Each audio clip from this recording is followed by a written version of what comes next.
why it is that we never see and hear about certain brands in the golf industry in the media. Yet, their product is like way up here. Now, this year I have tested all of the Wilson irons. Go on. And I'm now testing the final set. And you know what? Excuse this mini driver, you may have already seen this review, and if you haven't, go and check it out. This is Callaway's new product.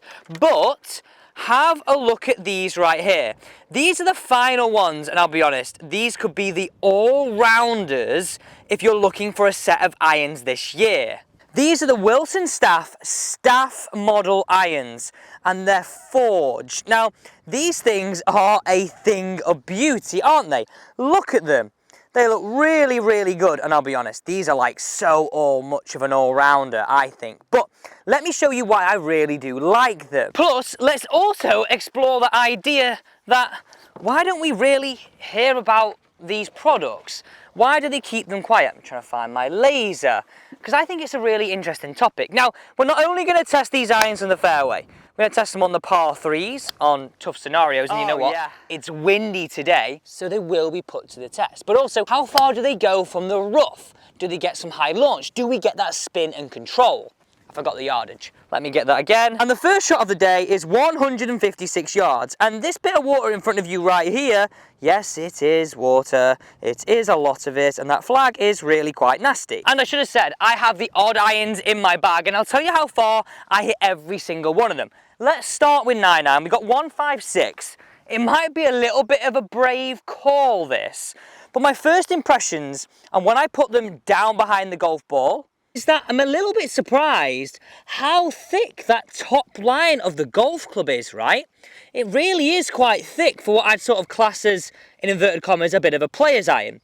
Now, things that I really do love about the look of this is that if I hold it up here, you can see the beautiful shiny chrome finish to the dull interior. So you don't get any glare, and there's a slight bit of offset. So you know what, yeah, for that 9-iron, it is a beautiful looking iron. Okay, let's hit this one in there, see how far it goes and how quick it stops. That's all over the flag. I'm gonna club twirl that. That is good. That felt really, really nice. Like, I hardly hit that. It's a little bit wind into off the left, and that went 140 yards on what I'd class as like a 3/4 swing. I'm not gonna lie, I also enjoyed how penetrating for a 9-iron that flight was. Let's play that back again.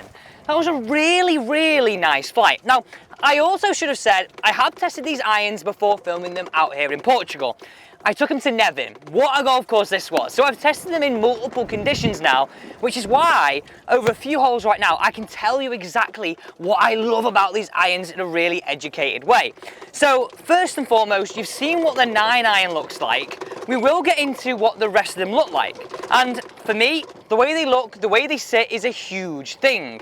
I get the feeling that they are a premium, okay, premium iron at a fraction of the price that also give you that look of a little bit of a player's iron. In fact, not even a little bit, very much a player's iron, but that thick top line is really, really nice. It's confidence inspiring. Look at that little bit of juice there. So it was just over 150 to the flag. This went 140. You know what, that's nasty, isn't it? That's really, really nasty. Oh. That's a really good looking club. What do you think of these, by the way? I really think they look great. I like the minimalistic, this bit here, this sort of classic looking emblem and not much going on.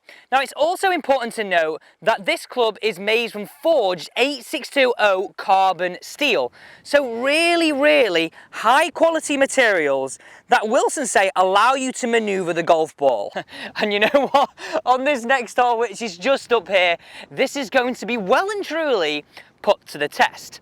Now my first point, I mentioned this at the start, why don't we really hear about it? Well, I'll be honest, I think it's to do with marketing budget, and that then gives you a bit of an inkling to why we have less of a price. Or is it, I mean this is quite controversial, do they just let their clubs do the talking.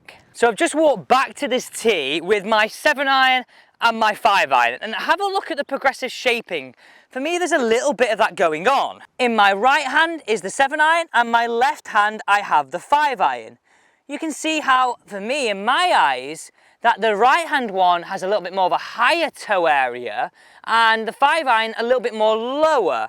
So a slight difference in how they look. You can see the 5-iron in the left side and the 7-iron on the right side. Now this shot here measures 167. Now I'm thinking that wind's a little off the right. I could definitely get 7-iron there, but it wouldn't be a very comfortable one.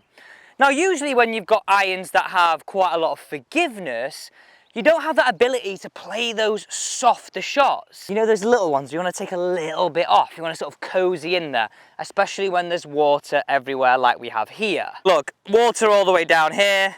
There's our flag. Thank you, greenkeeper. I'm going to go with 5-iron.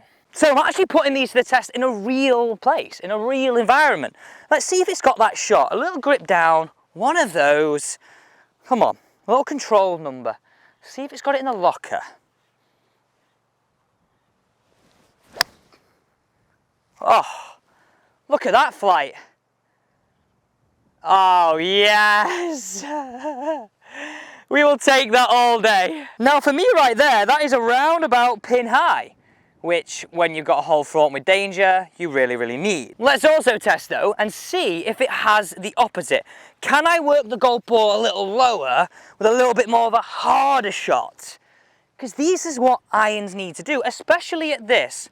And I will let you know at some point in this video who I think these irons are actually aimed at. Like I say, I have already put these fully to the test, and it's nice to be able to show you. Here we go. A little low draw, but harder one this time. Oh yeah. Be the club. That's a bit more left side, right in the wind a little bit. You definitely can move those shots. You definitely can. And look, I just got that shot moving 168 yards. Now be honest with me, did you think based on the looks, those irons had that ability to hit the harder one and hit that soft little cozy one?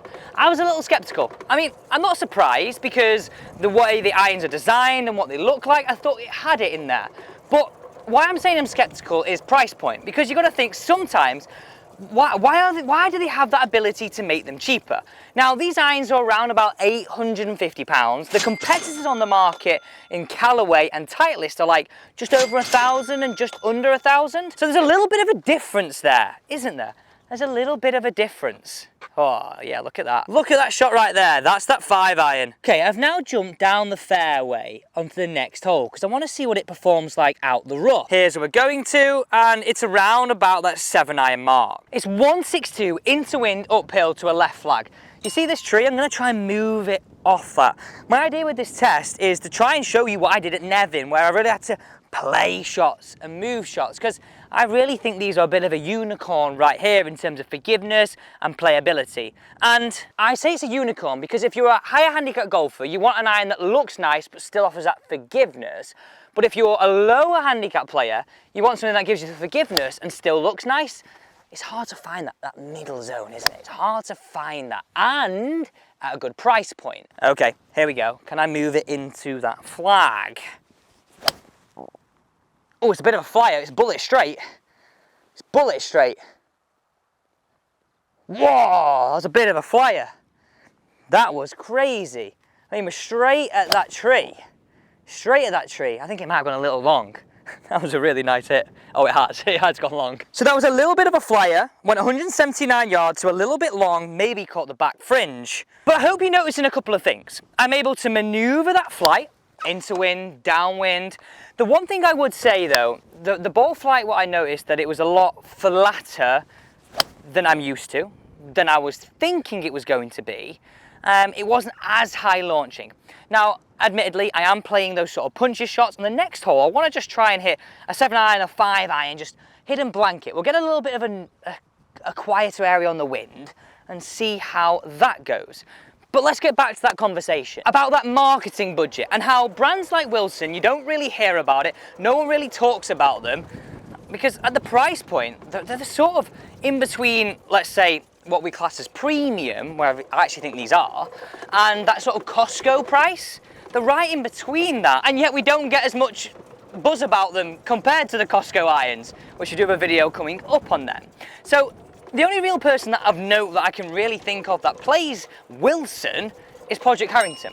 Now, if companies aren't spending millions and millions and millions on paying players and playing multiple players, then that's going to reflect on the price that us as a consumer buys at. Do you get what I mean? If the bottom line of what it costs, including marketing, manufacturing, absolutely everything, if that's a little bit lower, then that's going to reflect in the price.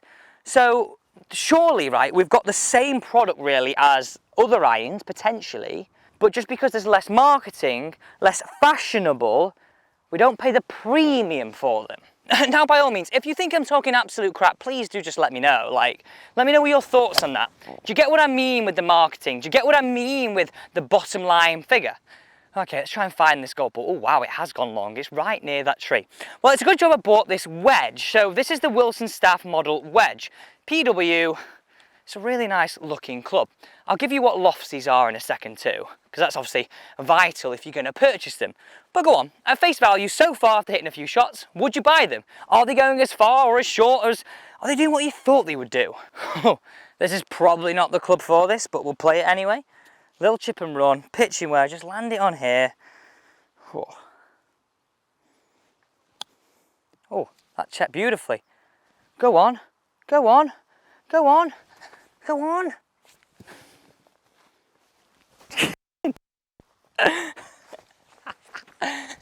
It is me saying it's not the club. That got a nice little bit of check on the second bounce, didn't it?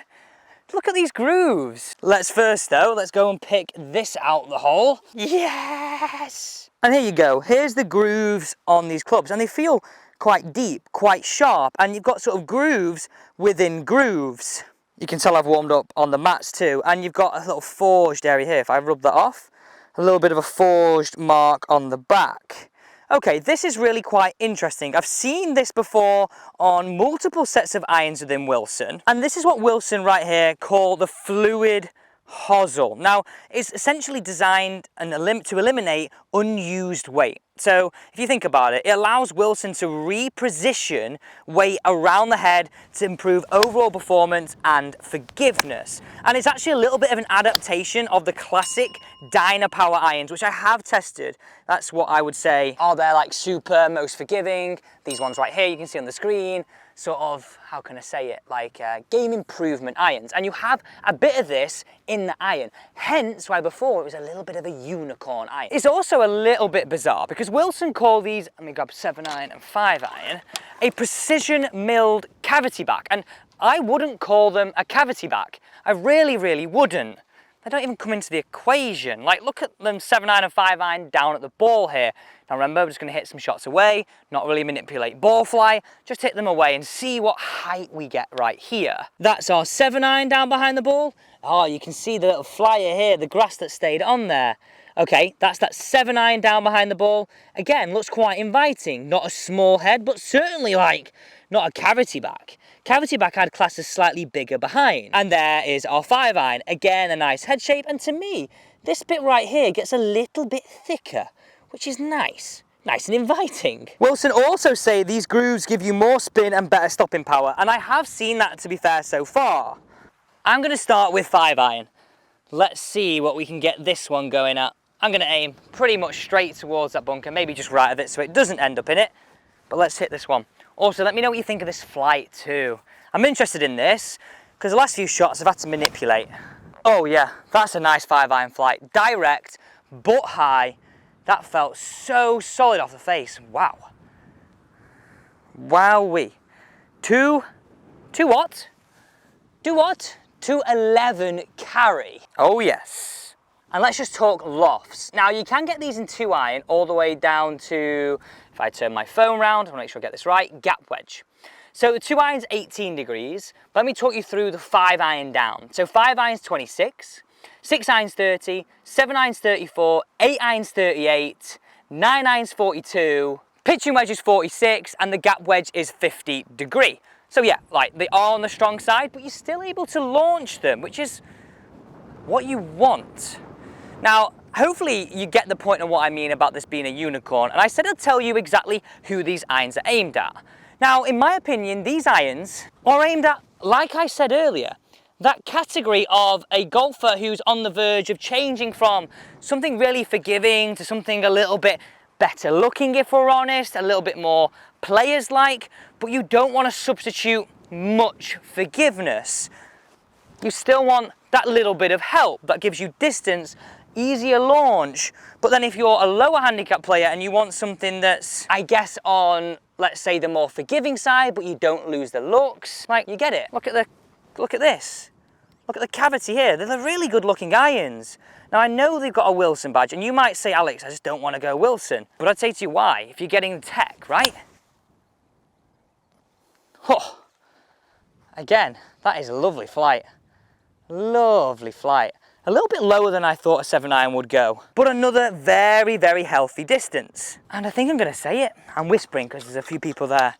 These are my favourite Wilson irons I have tested this year. By, I'm not going to say a stretch, by a fine margin, but they give you everything in the Dynapower in terms of, not everything, but they give you a lot of what they have in the Dynapower, the more forgiving end of the spectrum, but with the looks of like the bladey, pro, hard to hit sort of irons. The only thing I would comment on until now I couldn't really test is the fact that the flight is maybe a little bit on the lower side to what I am used to, but something you could definitely get used to. It's not too low, it's just lower than I would expect in those like scoring irons. Guys, thank you so much for watching today's video here on How Good Golf. If you did enjoy this review of Wilson's Staff CB forged irons, don't forget to subscribe and turn the bell. And you know what? You power what's next. So as I said in the video, let me know what you want me to test. Plus, do you get what I mean with the marketing, right?